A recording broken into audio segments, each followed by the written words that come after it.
What does it take to land a job in another country? That was the focus of a recent panel held by the American Association of Singapore's Career Resource Center for Expats. The panelists shared their tips for preparing for global employment and talked about the most important trait businesses look for. Learning agility, right?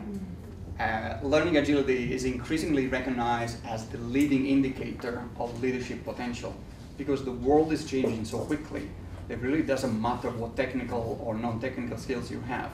They will be obsolete within 5 years. And what really makes a difference is how quickly can you pick up new skills and how quickly can you adapt to new situations. Can you think on your feet? Can you dynamically adjust to a changing business environment, right? And I think that's something that most employers look for. The speakers also urged attendees to do their homework before meeting with employers. The worst thing to see is when people come to an interview and they say no because they don't know really what they want, and that's very difficult as an employer because then basically you try to find and you try, okay, how can I position that person in my organization? He doesn't know what he wants. I think if you're an expat training partner, often we just want to be employed and we don't really care what that job is. When you are doing the disciplined pursuit of less, you're focused on what it is that you want to go after, and then you chase after only those activities that are going to get you down that road. What happens if you don't do that? Being involved in too much and probably everything, thinking that at some point something was going to fall into place, and what happens is that you burn out and you just become like a very confused person to the people that you're in front of. So having that clarity is important, but I think that clarity also needs to be the outcome of a reflection on, what are my strengths, what is it that I could offer, who would be interested in the kind of things that I can do, what value would I be able to bring to which organizations. A common issue faced by trailing spouses was raised.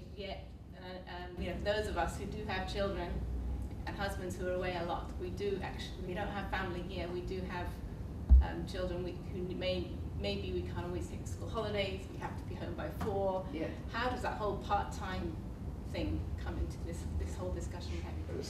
You need to choose. So basically you cannot have a job that is great, it's a great career, then you want to have the kids, then you want to have the vacation, because honestly I think that's a reality check. I think if you want to do it, then you will need to have help at home that basically take care of the kids, and then basically you invest the time in the career, in the job.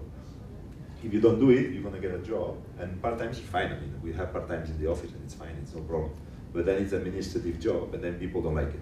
So, one more responsibility. So you want more responsibilities, you need to be also able to give more on that.